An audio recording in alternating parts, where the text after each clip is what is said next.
Laia eskolaren ortengo edizioen orkezpena egin dute Aiaraldeko udaletako ordezkari politikoek gaur goizean Amurrion.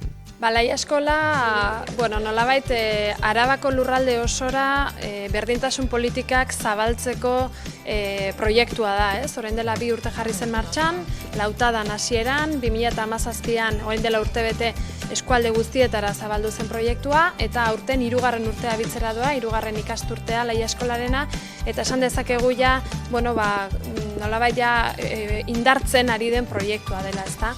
Eta helburua hain zuzen hori da, emakumeen jabekuntza sustatzea, emakumeen arteko elkarlana, sareak, nolabait kontzientzia hartze hori, berdintasunaren aldeko kontzientzia hartze hori bultzatzea.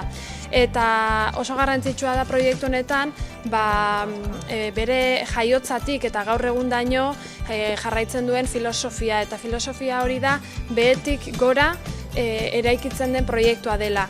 Emakumeen elkartekin kontatuz, mugimendu feministekin kontatuz, emakumeekin individualki ere bai, denen ekarpena jasotzen dira programazioa diseinatzean, eta ondoren hori gauzatzen da udaletxe, kuadrilla eta Arabako Foru Aldundiaren arteko koordinazio eta lankidetza estu bati esker, ez?